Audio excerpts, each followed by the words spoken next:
In the last couple of hours, the Northern Ireland executive announced that schools in Northern Ireland will close to pupils from Monday, in line with school closures across the UK.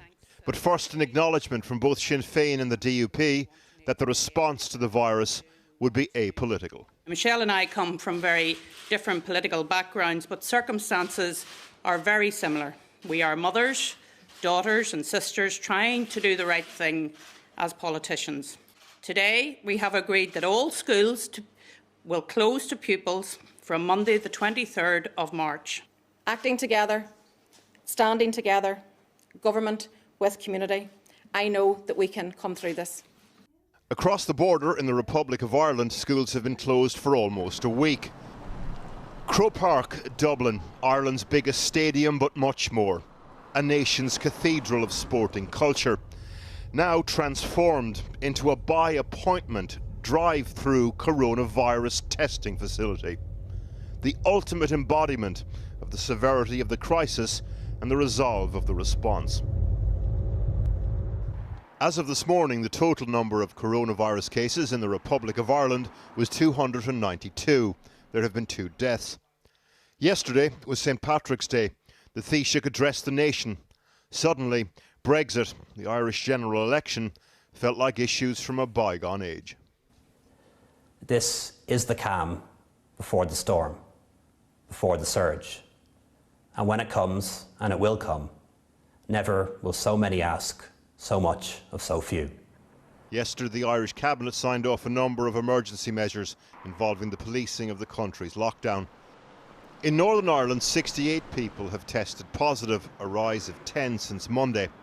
In the last few hours, with schools closing across the UK as well as in the Republic of Ireland, the approach to tackling the virus across the island of Ireland is starting to consolidate. The number of people dying from coronavirus in Italy has risen by 475 in one day to nearly 3,000, the biggest increase since the outbreak.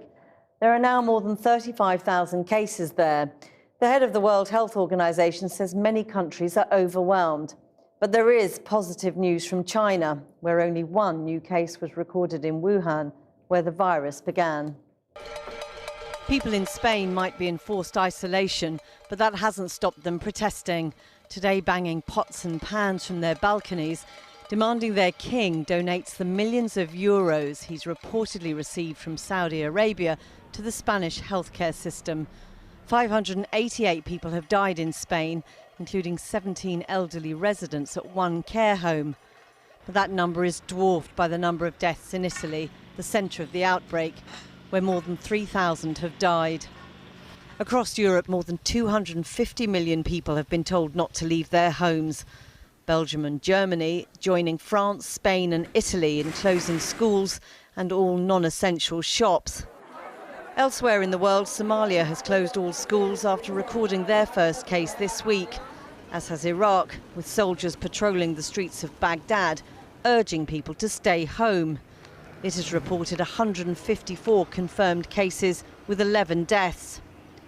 Although no new cases have been reported across Syria, a relief group operating in rebel-held areas is training volunteers and paramedics in case the pandemic spreads to northwestern Syria. All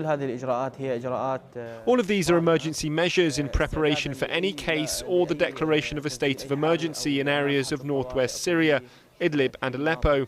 The training includes sessions such as how to deal with suspected cases, people infected with the new coronavirus, and how to use medical equipment. And in more positive news, there's only been one recorded case today from Wuhan, where the virus originated. And people in Shanghai have been out and about, enjoying life again. The Dutch Minister for Medical Care has collapsed in Parliament. Bruno Bruins passed out during a debate on the coronavirus, falling behind the lectern before being helped to his feet. He later tweeted that it was due to exhaustion, and he is now feeling better. The US imposed further economic sanctions on Iran today, even as the death toll from coronavirus in the Islamic Republic passed 1,000. Britain is hoping that Iran, which has been overwhelmed by the virus, will now release dual nationals, including the charity worker Nazanin Zaghari-Ratcliffe, who's been temporarily allowed out from prison. Here's our international editor, Lindsay Hilson. Do you want to help me cook dinner? dinner for two, but this family is one tentative step closer to being three again. Because of coronavirus, Richard Ratcliffe's wife Nazanin, 5-year-old Gabriella's mother, was released on furlough from prison in Tehran yesterday. Physically, she was much better than I was expecting. If you think she had all the symptoms of coronavirus a couple of weeks back, clearly had been getting better, but clearly had been very ill. Actually, she looked fine. No, Dad. Yeah. So Every crisis contains an opportunity. The hope is that Britain might provide medical aid to Iran as a way of channeling money owed for a cancelled 1970s arms deal. That could ease the path to Nazanin's release and return. I think there's absolutely the same common concern and priority to find a solution to coronavirus and to manage the desperation and the impact it's having in Iran and the UK. And that commonality of problem allows for trust to be built in other areas, allows for sort of a changing of priorities as to actually how important getting humanitarian relief could be. But she's not the only one. 65-year-old dual national Anousheh Ashuri, seen here with his wife, remains in Evin prison, in danger of contracting the disease. The prominent cleric Hashemi Bathai asks why people are scared of a virus but not of God. When he felt ill, he said, he was cured by drinking holy water from a shrine. Less than a week after this sermon was filmed, he was dead of coronavirus. In Mashhad, riot police battled the faithful, furious that shrines had been shut for health reasons. The cleric in Qom says, "We're not followers of global hygiene." 11 protesters were later arrested, but different branches of the government are in dispute about what to do, and they won't admit to the chaos and shortage of medical supplies. On the coronavirus, we spoke to people in an honest way. Do not pay attention to the cyberspace and a group of people who do not know what their intentions are. They're disinfecting the streets. Iran is short of everything to combat COVID-19, partly because of US sanctions. The reporter asks, weren't we meant to stay at home because of the virus? But the drivers don't seem to care. Tehran residents are streaming out of the capital for the New Year holidays, undoubtedly spreading the disease even further. Now the Dow Jones has once again had to cease trading as it plummeted to levels not seen since before Donald Trump's inauguration. The circuit breaker event happened on Wall Street during the president's daily COVID-19 press conference. Coronavirus has now been confirmed in all of America's 50 states, and the death toll has passed 100. Siobhan Kennedy is in Washington for us. Siobhan, tell us the latest.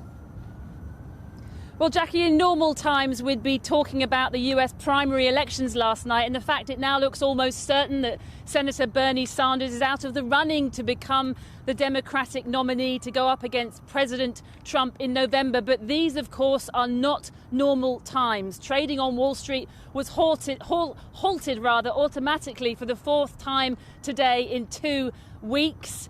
3 of America's biggest car makers have shut down their plants, and a huge floating hospital is due to dock alongside New York City Harbor. In that context, even Donald Trump's trillion-dollar economic financial package has failed to reassure the markets, and he has referred to this crisis as a war.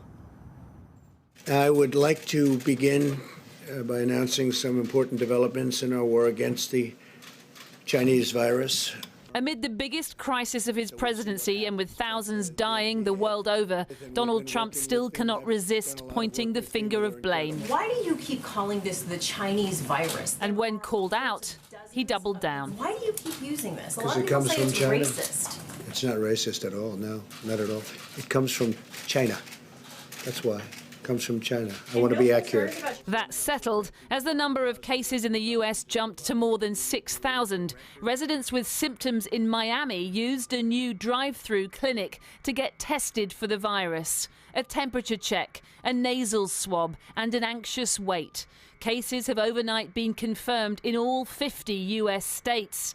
Donald Trump today declaring emergency powers. So we will be invoking the Defense Production Act to require manufacturers to make critical medical equipment in defense of the nation. These factories were producers of electric refrigerators. Almost overnight, they became the world's largest producers of 50 caliber machine guns. Not guns and tanks from past war efforts, but ventilators and protective gear as America braces for the viral onslaught to come. At the Canadian border, there's now a ban on non-essential travel. And even as the president trailed his $1 trillion economic rescue package, as he was speaking, the markets fell through the floor, triggering the circuit breakers and forcing a shutdown for the 4th time in 2 weeks. Screens bleeding red as investors feared a package that large meant the situation was even more serious than they'd imagined.